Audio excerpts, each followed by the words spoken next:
Después de mi operación de corazón abierto, apenas habían pasado 3 semanas cuando mi nuera, Alejandra, me gritó frente a toda la familia: «Deja de hacerte la víctima y ponte a cocinar, vieja bruja». Lo dijo en voz alta en el comedor, mientras todos guardaban un silencio incómodo. Yo, sin decir una sola palabra, me levanté temblando, me aferré al borde de la mesa para no caerme y caminé despacio hacia la cocina. Preparé la lasaña aunque la cicatriz aún ardía con cada movimiento y el cardiólogo me había advertido que no debía hacer ningún esfuerzo. Mi hijo Emilio, mi único hijo, miró fijamente su plato vacío con la mandíbula apretada y no dijo nada. Ni una palabra de defensa.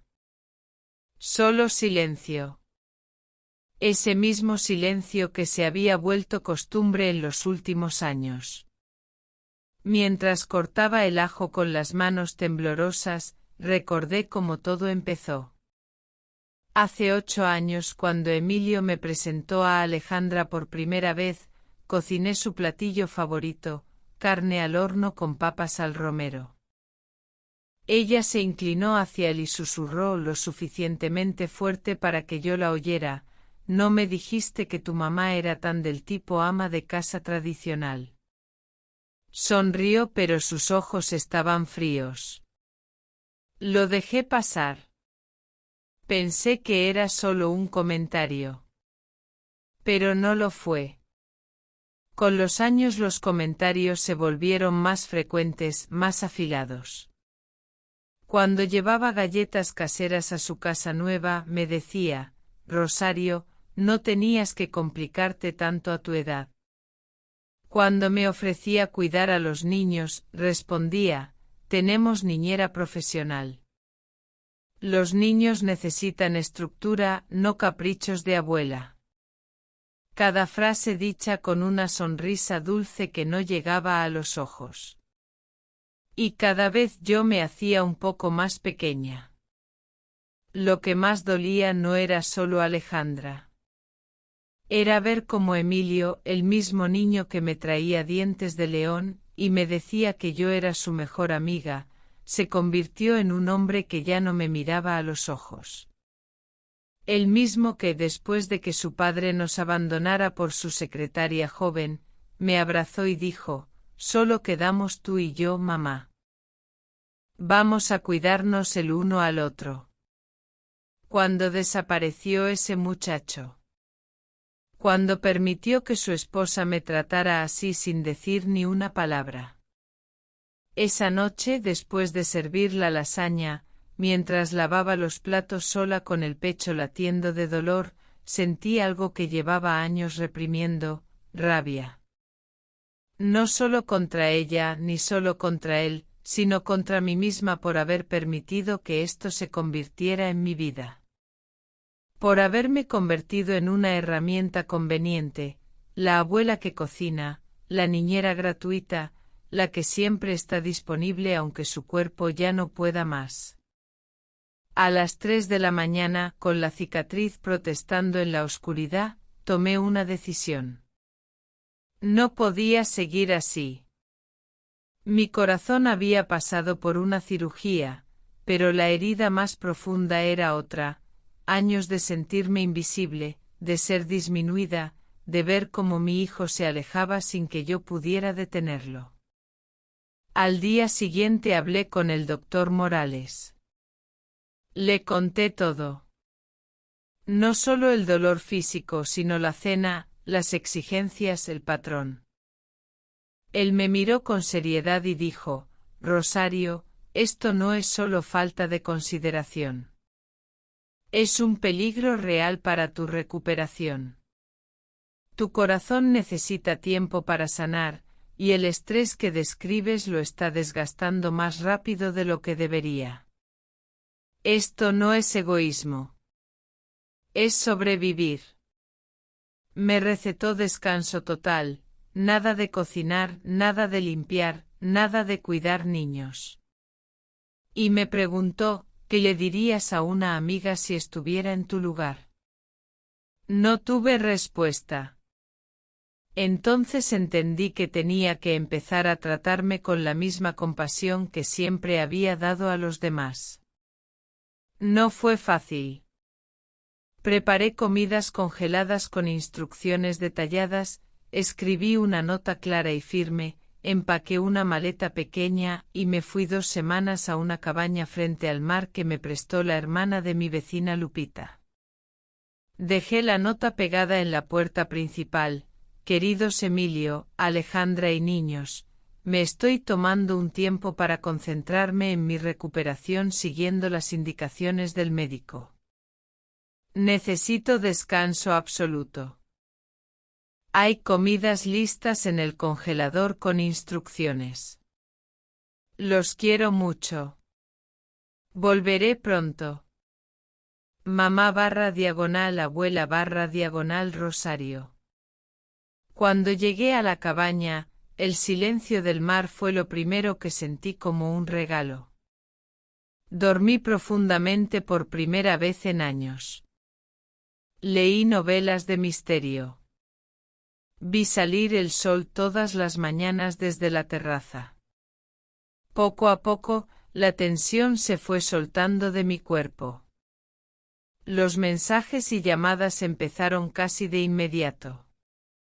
Primero molestia, luego enojo, después una preocupación que sonaba más a incomodidad por la rutina rota que a verdadero cuidado. Emilio escribió: mamá, esto es irresponsable. Los niños tienen hambre y están decepcionados. Alejandra, es egoísta. Tuve que cancelar mi cita en el salón porque tú no estabas para cuidar a los niños. Ninguno mencionó mi cirugía. Ninguno reconoció que yo también necesitaba algo. Cuando por fin contesté el teléfono, Emilio sonaba entre aliviado y molesto.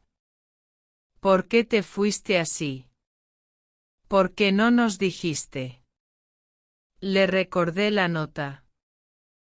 Le dije que estaba bien, que estaba descansando como el doctor ordenó.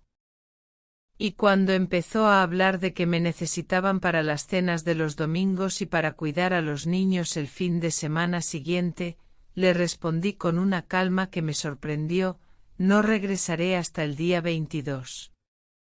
Tendrás que buscar otra opción. Nunca antes le había hablado así a mi hijo. El silencio al otro lado de la línea fue largo. Al final dijo: está bien.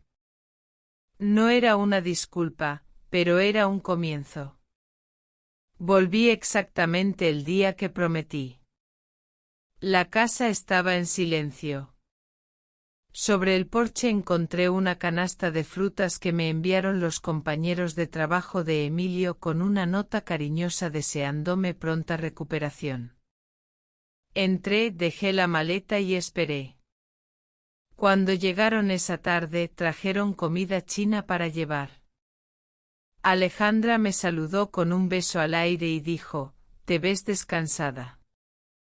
Emilio preguntó: «¿Cómo te sientes?». Les dije la verdad, mi recuperación iba bien, pero era un proceso largo. El doctor estimaba entre 6 meses y 1 año para estar completamente sana. Alejandra preguntó de inmediato si podría cuidar a los niños el fin de semana siguiente. Respondí con suavidad pero firme: me temo que no. El doctor me ha limitado las actividades. Nada de cuidar niños hasta que esté más avanzada.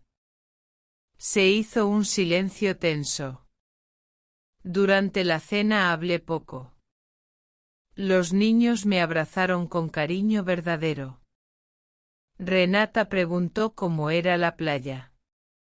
Mateo quiso saber si algún día podríamos ir todos juntos. Les dije que me encantaría. Cuando llegó el momento de irse, Emilio se quedó un momento más. «Mamá, me da gusto que estés bien», murmuró. No era una disculpa completa, pero era algo. Un pequeño reconocimiento de que mi bienestar también importaba. En los meses que siguieron puse límites claros, cenas dominicales solo una vez al mes, nada de cuidar niños a última hora, nada de cocinar siempre. Me uní a un club de lectura los miércoles. Tomé clases de acuarela los sábados.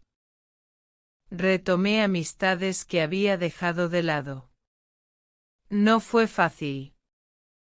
Hubo reclamos, lágrimas privadas, momentos de duda en la madrugada preguntándome si estaba siendo egoísta. Pero mi salud mejoró notablemente. El doctor Morales lo notaba en cada consulta y eso reforzaba mi determinación. Con el tiempo mi relación con Emilio también empezó a sanar. Empezamos a comer juntos solo él y yo cada 2 semanas, algo que no hacíamos desde hacía años.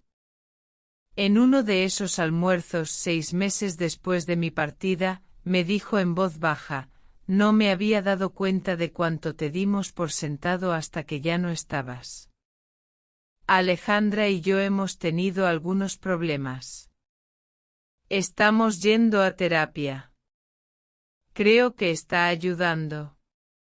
No era perfecto. Alejandra aún me trataba con frialdad en las reuniones familiares.